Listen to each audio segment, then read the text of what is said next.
7 अप्रैल 2025 को हमें US president Trump और prime minister of Israel Netanyahu की एक मीटिंग व्हाइट हाउस में देखने को मिलती है।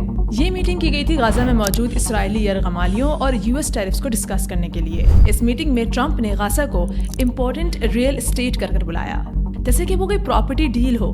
ट्रंप ने कहा कि उन्हें गाजा के ऊपर कंट्रोल या फिर ऑनरशिप ले लेनी चाहिए, ये यूएस के लिए फायदेमंद साबित होगा।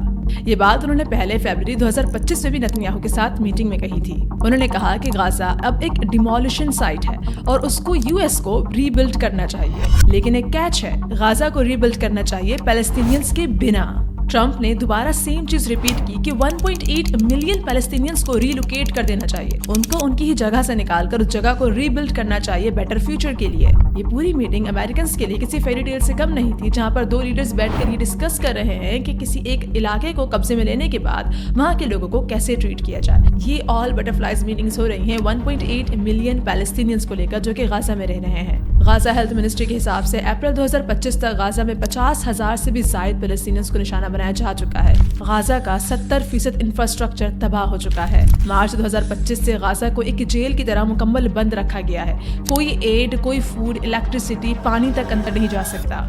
अस्सलाम वालेकुम, मुझे सरा कहते हैं और आज की वीडियो में हम पैलेस्टीन सिचुएशन को डिस्कस करने वाले हैं और ये जानने की कोशिश करने वाले हैं कि पूरे पैलेस्टीन डिजास्टर के पीछे कैसे एक 2 मैन फैमिली काम करती है जिसको कोई भी रोकने वाला नहीं है।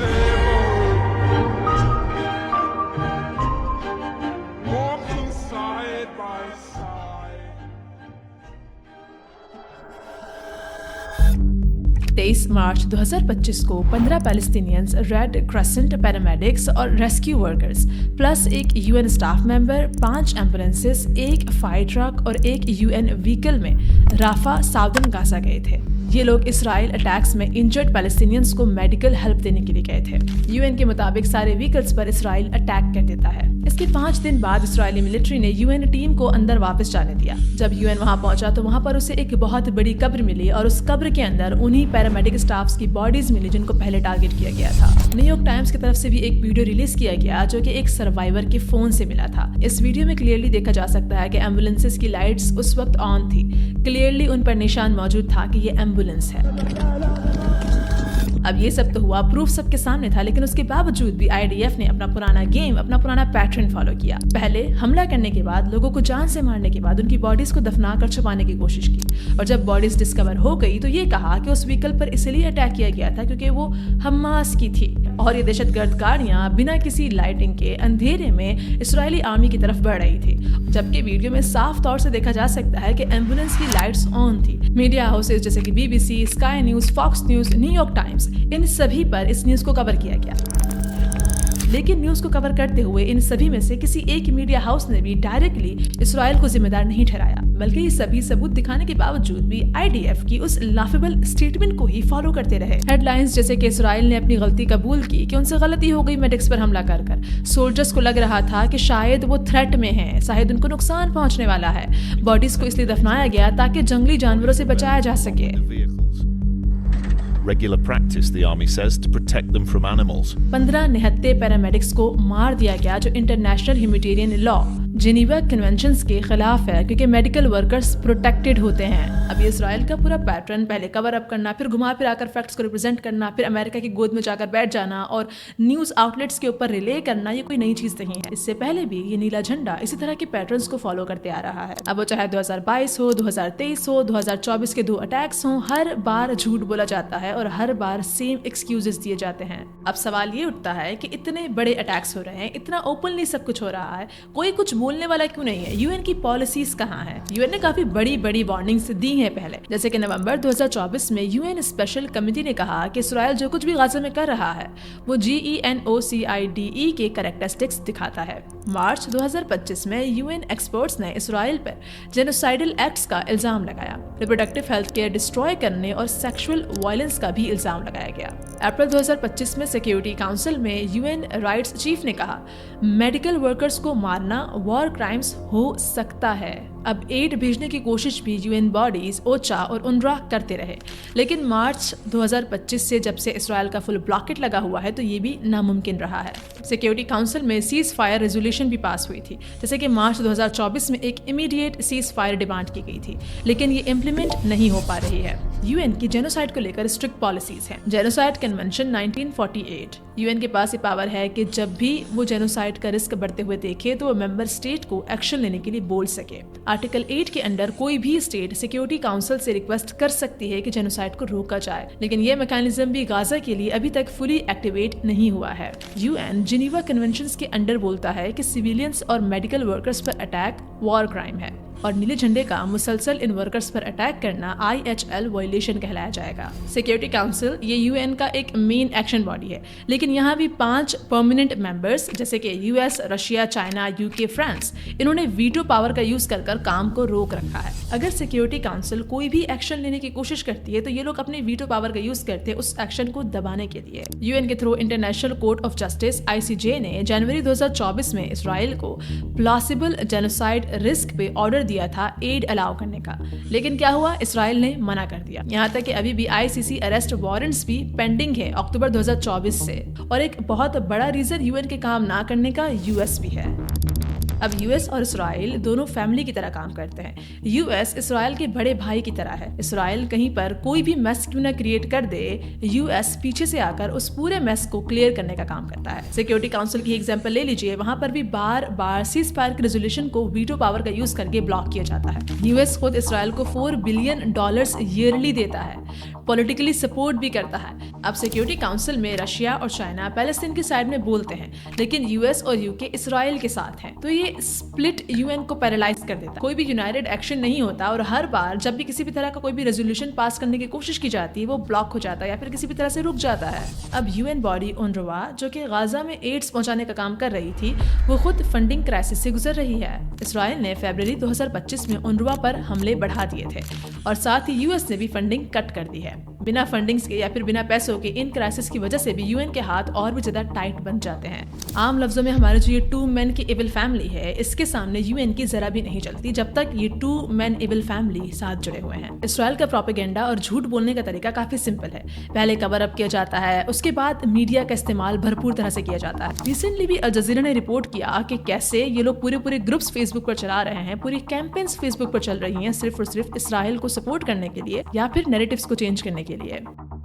And so that the river to the sea never happens. इसके अलावा इंटरनेशनल मीडिया को भी इन्होंने खरीद रखा है, क्योंकि American Israel public affairs committee US में $100 मिलियन प्लस स्पेंड करती है पॉलिटिशियंस और मीडिया को इन्फ्लुएंस करने के लिए। US की तरफ से बिलियंस ऑफ सपोर्ट तो मिलता ही रहता है, लेकिन अरब ममालिक के साथ यानी कि मुस्लिम वर्ल्ड में भी अपना सपोर्ट बनाए रखा है। अब्राहम अकॉर्ड्स यानी कि 2022 से UAE और अरब कंट्रीज के साथ डील्स की हुई हैं।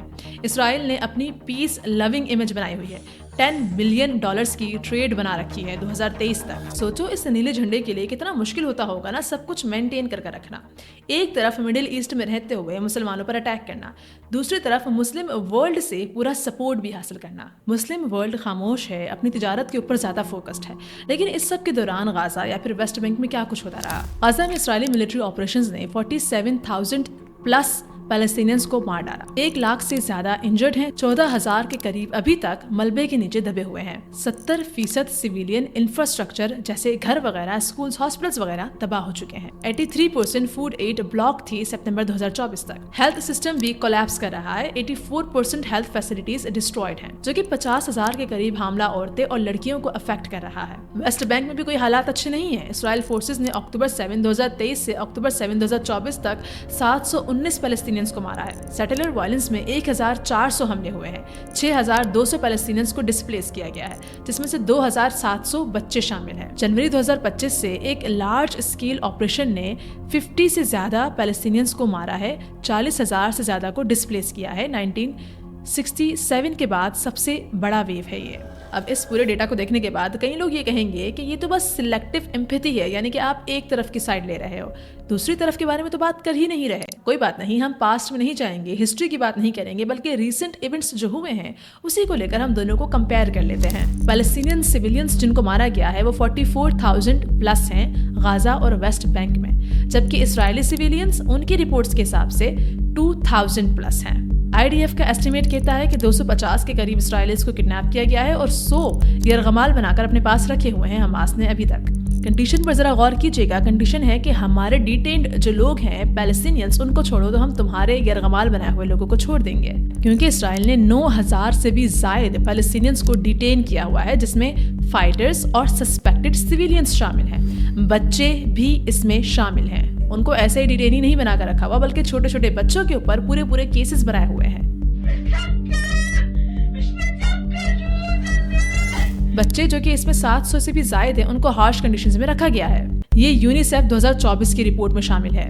اب چاہے حماس سویلینز کو ٹارگٹ کرے یا پھر اسرائیل سویلینز کو ٹارگٹ کرے, دونوں ہی دہشت گردی کر رہے ہیں. لیکن اگر ہم اسرائیل کے بارے میں زیادہ بات کرتے ہیں تو اس کو سلیکٹیو ایمپیتھی نہیں کہا جائے گا.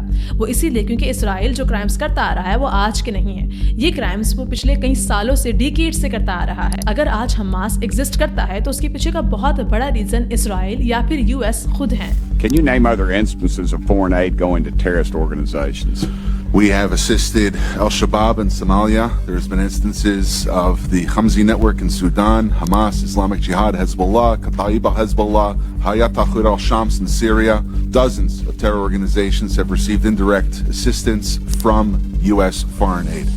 اسرائیل جان پوچھ کر وکٹم بننے کے لیے اپنے اس 7 اکتوبر والے اٹیک کو بار بار ایگزیجریٹ کر کر ایکسپلین کرتا رہتا ہے, بار بار سیم چیز کو دہراتا ہے. ایون تو ابھی جو اٹیکس ہو رہے ہیں اس کے لیے بھی اسی سیم چیز کو لے کر خود کو ڈیفینڈ کرنے کی کوشش کر رہا ہے. یہ بہت کلیئر پروپیگنڈا ہے جو کہ سوسائٹی میں اس چیز کو بڑھاتا ہے کہ بھئی ہمیں سلیکٹیو ایمپیتھی نہیں کرنی, ہمیں دونوں طرف کی سائڈ لینی ہے. حماس کا ریبیلین ظلم سے نکلا ہے, جبکہ اسرائیل کا ریبیلین لینڈ کے لیے ہے, زمین کے لیے ہے. اب اسرائیل اور US کی بات کی جائے تو ان کا تو پورا ڈیبیٹ یا پھر ان کا تو پورا آرگیومنٹ ایک ہی اسٹیٹمنٹ پر آ کر رک جاتا ہے کہ I'm not talking unless y'all giving me land. تو اوور آل مسلم ورلڈ کا پیلسطین کو سپورٹ نہ کرنا اس کے پیچھے پوری ڈرٹی پالیٹکس ہے, اور اس پوری ڈرٹی پالیٹکس کی وجہ سے ہی آج پیلسطین میں جو کچھ بھی ہو رہا ہے وہ ہو رہا ہے, اور اس کو کوئی روکنے والا نہیں ہے, کیونکہ یہ جو 2 men evil فیملی ہے یہ سب پر بھاری ہے. ویڈیو کافی لمبی ہو رہی ہے, سو میں نے یہ جو مسلم ورلڈ والی پوری ڈرٹی پالیٹکس ہے اس کو زیادہ ڈیٹیل میں ایکسپلین نہیں کیا. اگر آپ کو لگتا ہے کہ اس پوری ڈرٹی پالیٹکس کے اوپر ڈیٹیل میں ویڈیو بننی چاہیے سو لیٹ می نو ان کامنٹ سیکشن, میں بھی ان فیوچر